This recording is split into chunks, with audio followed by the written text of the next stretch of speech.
నమస్తే. Welcome to press TV. నేను మీ యామ్ని. ప్రస్తుతం మనతో ఉన్నారు ప్రముఖ ఆధ్యాత్మికవేత్త, ప్రముఖ జ్యోతిష్య, వాస్తు పండితులు ముల్లపూడి సత్యనారాయణ మూర్తి గారు ఉన్నారు. మరి గురుగారితో మాట్లాడి మనకున్న సందేహాల గురించి అడిగి తెలుసుకుందామా? నమస్కారం గురుగారు. నమస్కారం మా యామ్ని. గురుగారు, ఇప్పుడు బ్రహ్మంగారు అనగానే మనకి ఎక్కువగా కాలజ్ఞానం గుర్తొస్తూ ఉంటుంది. కాలజ్ఞానంలో జరిగిన ప్రతి ఒక్క విషయాలు ప్రజెంట్ మనకి జరుగుతూనే ఉన్నాయండి. అయితే కాలజ్ఞానంలో చివరిగా ఉంది మనకి కలియుగం అయిపోతుంది. అంటే కలియుగం అంతమవుతుందంటే మేము ఎక్కువగా సునామీ వచ్చి జనాలందరూ ఇంకా చనిపోవడము అసలు ఆ విధంగా అనుకుంటూ ఉన్నాం. అసలు కలియుగం అంటే ఏంటంటే, అంటే అంతం అయిపోవడం అంటే? కలియుగాంతము అంటే మనకి పురాణాల్లో చెప్పబడినట్టుగా, ఆ బ్రహ్మంగారి కాలజ్ఞానంలో చెప్పినట్లుగా మనం వాళ్ళ కోడెడ్ లాంగ్వేజ్లో చెప్తారు, మనం డీకోడ్ చేసుకోవాలి. అందరూ ఏమనుకుంటారంటే మిస్కన్సెప్షన్, మొత్తం అంతా మునిగిపోతుంది, సునామీలు వచ్చేస్తాయి, ఉండడు, నీళ్ళు సముద్రాలన్నీ వచ్చేసి భూమిని ముంచేస్తుంది, జీవరాశులన్నీ చచ్చిపోతాయి, మళ్ళీ ఫ్రెష్గా దేవుడు కొత్త యుగం మళ్ళీ సృష్టి ప్రారంభిస్తాడు అనుకుంటారు. అది రాంగ్ అనమాట. ఏ యుగము కూడా అలా ఉండదు. అంతం అంటే యుగాంతము అనగానే ఏమవుతాయంటే అప్పటి వరకు క్లియర్గా భగవద్గీతలో చెప్పబడింది. దుష్ట శిక్షణ శిష్ట రక్షణ కోసం నేను అవతరిస్తూ ఉంటాను ప్రతి యుగంలో అన్నాడు. అంటే యుగాంతంలో కల్కి పురుషుడిగా ఆయన వస్తాడు. పోతులూరు వీరబ్రహ్మేంద్ర స్వాముల వారు నేను వీరభోగ వసంతరాయలుగా వస్తాను అన్నారు. ఆయనే కల్కి అవతారం. అయితే ఇప్పుడు ఏం జరుగుతుంది అంటే ఈ యుగ ధర్మం మారుతుంది. యుగ ధర్మం మారుతుంది అంటే మనుషుల యాటిట్యూడ్లో చేంజ్ వస్తుంది. ఇప్పుడు కరోనా ఉంది, 2020 వరకు మనకు కరోనా అంటే ఏంటో తెలియదు.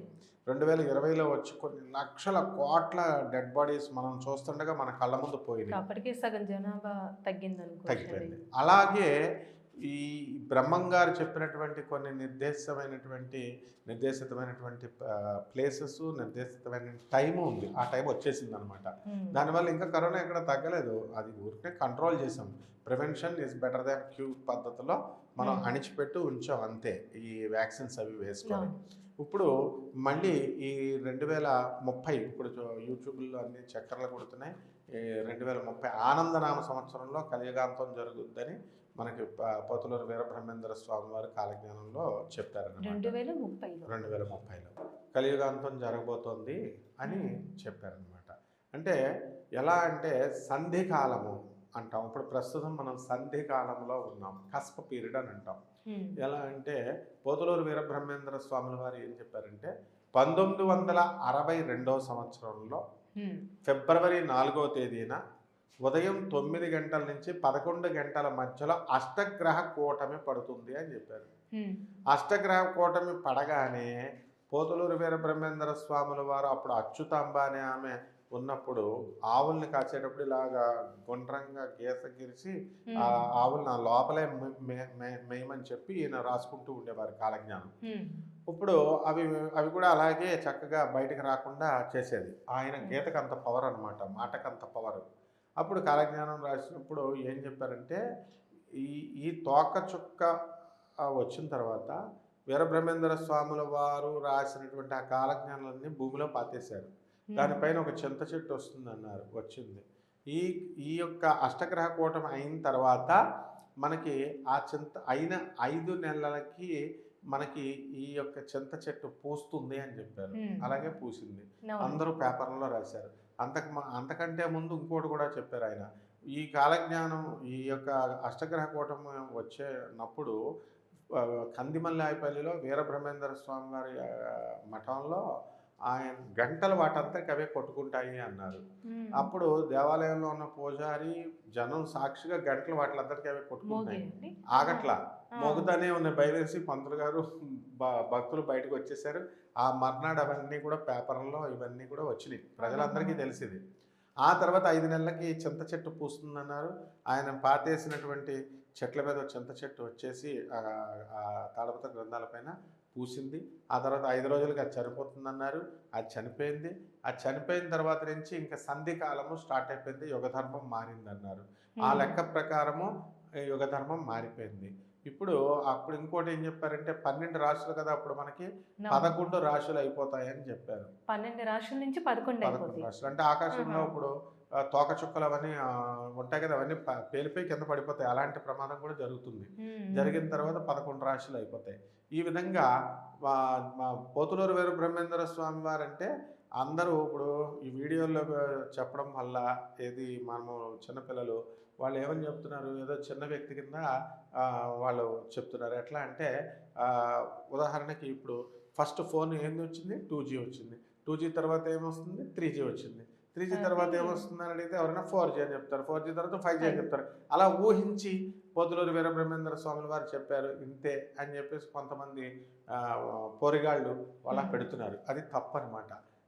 సాక్షాత్తు పోతులూరు వీరబ్రహ్మేంద్ర స్వామి వారంటే హరిహర హిరణ్యాత్మక స్వరూపం, బ్రహ్మ విష్ణు మహేశ్వర స్వరూపమైన జగద్గురు అయినటువంటి దత్తాత్రేయ స్వాముల వారి యొక్క అవతారం ఆయన. కాబట్టి ఆయన ఏం చేశారంటే చక్కగా ఆయన రాసిందల్లా ప్రతీదీ జరుగుతుంది. ఇప్పుడు ఆకాశంలో పక్షులు నేల రాలుతాయి అని అన్నారు. అంటే విమానాలు తయారైన తర్వాత పుష్పక విమానం ఉంటుంది అన్నారు కదా, వచ్చినాయి. ఇదివరకు రావణాసురుడు వాళ్ళు తిరిగేవారు గంధర్వులు, ఇప్పుడు మనం కూడా విమానాల్లో తిరుగుతున్నాం. అలాగే ఈ క్రింద పడిపోతాయన్నారు. ఈ యొక్క ఫ్లైట్స్ అన్నీ కూడా యాక్సిడెంట్లు అయి పైన క్రాష్ అయ్యి కింద పడిపోతున్నాయి. అదేవిధంగా బ్రాహ్మణులకు అగ్రహారాలు బ్రిటిష్ వాళ్ళు కొన్ని వేల ఎకరాలు ఇచ్చారు. అలాగే అవన్నీ పోతాయి అన్నారు. పోయినాయి. ఇప్పుడు బ్రాహ్మణుల దగ్గర ఏమీ లేవు. అలాగే ముఖానికి రంగు వేసుకున్నటువంటి వాళ్ళు పరిపాలిస్తారన్నారు. ఎన్టీ రామారావు గారు, ఎంజీఆర్ గారు, మా గురువు గారు అయినటువంటి సీఎం జయలలిత, తమిళనాడు సీఎం జయలలిత గారు, ఇంకా జమున, వీళ్ళందరూ పరిపాలించారు. మొత్తం అంతా సూపర్ స్టార్ కృష్ణ ఎంపీల కింద ఎమ్మెల్యేల కింద ఏదోలాగా. మొత్తం మీద ఈ బ్రహ్మం గారు చెప్పినవన్నీ జరుగుతున్నాయి. హిందూ ముస్లింలు కొట్టుకుంటారన్నారు, అవి కూడా జరిగాయి. ఇట్లా వీరబ్రహ్మేంద్ర స్వామి వారు ఈ కలియుగాంతానికి ఈ సింబల్స్ ఇచ్చారు. ఈ సింబల్స్ అన్నీ కూడా దాని ప్రకారమే జరుగుతాయి. ఇప్పుడు ఇక ఫ్యూచర్లో 2005వ సంవత్సరం వచ్చేసరికి ఇంకా కొన్ని ఇచ్చారనమాట. ఈ చేపలన్నీ కూడా ఇప్పుడు బయటకు వస్తాయి అన్నారు, బయటకు వచ్చినాయి. వృషభ రాశిలోకి శని వస్తుందన్నారు. వృషభ రాశిలోకి శని రావడానికి ఇంకా 5 ఏళ్ల కాలం ఉంది. ఇప్పుడు శని మనకి మీనరాశిలో ఉన్నాడు. 2.5 సంవత్సరాలు పడుతుంది. ఆ 2.5 సంవత్సరాలు అంటే ఇప్పుడు 2025లో ఉన్నాం. ఇంకో 2.5 యాడ్ చేస్తే 2027.5. ఇంకో 2.5 సంవత్సరాలు మేషరాశిలోకి వస్తుంది. ఆ మేషరాశిలోకి 2027.5 ప్లస్ 2.5 2030 సంవత్సరాలకు వస్తుంది. 2030 తర్వాత శని వృషభ రాశిలోకి వస్తున్నప్పుడు, అంటే ఈ అష్టగ్రహ కూటమైన తర్వాత వచ్చినప్పుడు ఏం జరుగుతుందన్నారు, రోగాలు ప్రబలుతాయన్నారు. జ్యోతిష శాస్త్రం కూడా అదే చెప్తుంది. పోతులూరు వీరబ్రహ్మం గారి కాలజ్ఞానం కూడా అదే చెప్తుంది. ఎప్పుడైతే శని వృషభ రాశిలోకి వస్తాడో అప్పుడు రోగాలు ప్రబలిపోతాయి. కరోనా లాంటి రోగాలు వస్తాయి. జనం పెట్టెల కింద చచ్చిపోతారు. అయితే మనం దాని రకంగా చూసుకోలేము. అంటే ఇప్పుడు కలియుగం అంతం అంటే మనుషులందరూ సునామీ వచ్చి ఆ విధంగా కాదు, అది ఇట్లాగే ఆరోగ్య సమస్యలతో జనాభా అనేది తగ్గడం, అది అలా అలా అన్వయించుకోవాలా. Next decoded language. అలాగే 2000 శని మిథున రాశిలోకి వచ్చినప్పుడు యమదూతలు క్రిందకు వస్తారట, కరాల నృత్యాలు చేస్తారట. అంటే అంతమంది చచ్చిపోతారు అని. ఆ తర్వాత అందరికీ తెలిసిందే ఆనందనామ సంవత్సరంలో కలియుగాంతం అయిపోతుంది అన్నారు. కాబట్టి ఆనందనామ సంవత్సరంలో క్లోజ్ అయిపోతుంది. ఇది జరగడానికే మనకి కాశీ క్షేత్రంలో మనం కనుక తీసుకుంటే కాశీలో ఇప్పుడు కూడా కృతయుగమే సంకల్పంలో కృతయుగే ప్రథమపాదే జంబూద్వీపే భరతవర్షే అని చదువుతాం. ఇప్పుడు మనం ఇక్కడేమో కలియుగే ప్రథమపాదే అని మనం చదువుకుంటాం. ఇక్కడ ఏం జరుగుతుందంటే కాశీ అనేటటువంటి ఊర్లో అది పరమ పవిత్రమైనటువంటి శివుడికి ఇష్టమైనటువంటి శివుడి భార్య కాశీ నగరం అంటే. ఈ ప్రళయాలు జరిగినప్పుడు యుగ ధర్మాలు మారినప్పుడు ఏం చేస్తాడంటే కాశీపట్నాన్ని శివుడు త్రిశూలంతో ఇలా పైకి లేపుతాడు. క్రిందంతా జలమయమైపోతుంది. ఆ తర్వాత సృష్టి నాశనమైన తర్వాత సృష్టి మళ్ళీ ప్రారంభించిన తర్వాత మళ్ళీ ఆ కాశీని కిందకి దించి భూభాగంలో కలుపుతాడు. ఇలా కృతయుగంలో చేశారు, త్రేతాయుగంలో చేశారు, అయిపోయేటప్పుడు మళ్ళీ ద్వాపరయుగంలో చేశారు, ఇప్పుడు కలియుగంలో వస్తుంది అని చాగంటి కోటేశ్వరరావు గారు, మా గురువు గారు, వీళ్ళంతా కూడా అందరూ చెప్పుకొచ్చారు, ఆధ్యాత్మికవేత్తలంతా, గురువులంతా. అందువలన ఆ రకంగా ఇప్పుడు ఇక్కడే మనకి కృతయుగం జరుగుతోంది. అలాగే పోతులూరు వీరబ్రహ్మేంద్ర స్వాముల వారు చెప్పినట్టుగా అక్కడ యుగ ధర్మం మారుతుంది. అంటే we are now travelling in the cusp period. అంటే 1000 సంవత్సరాలు జరుగుతుంది ఇప్పుడు. అక్కడి నుంచి ఆ రోజు నుంచి 1000 సంవత్సరాల వరకు యుగ ధర్మం మారిపోయి కృతయుగంలోకి వెళుతున్నాం మనం. కాబట్టి ఏ రకంగా అప్పుడు ఏమవుతుందంటే మనుషుల యాటిట్యూడ్ చేంజ్ అవుతుంది. మళ్ళీ ఎందుకురా ఒకళ్ళనొకళ్ళు మోసం చేసుకోవడం, ఎందుకు ఇవన్నీ అని చెప్పేసి ఈ ఈ- ఈ ఇవన్నీ కూడా వదిలేస్తారు. వీరబ్రహ్మేంద్ర స్వాముల వారు ఏం చెప్పారు, ఇంతకుముందు ఆడవాళ్ళు బయటకు వచ్చేవారు కాదు, చదివేవారు కాదు, ఆ, ఇలా ఉండేది. ఆయన ఏం చెప్పారు క్లియర్గా, అందరూ కూడా స్త్రీలంతా లీడ్ తీసుకుంటారు, మగాళ్ళతో సమానంగా సంపాదిస్తారు, బయటకు వస్తారు, చదువుకుంటారు, సోషల్ ఫంక్షన్స్లో వెళ్తారన్నారు. లేకపోతే స్త్రీ మనస్తత్వమే కాకుండా పురుష మనస్తత్వంలో కూడా మార్పు వస్తుంది. ఈ అక్రమ సంబంధాలు ఎక్కువైపోతాయని స్వయంగా జగద్గురు అయిన వీరబ్రహ్మేంద్ర స్వామి వారే చెప్పారు. ఇప్పుడు చూస్తున్నాం మనం.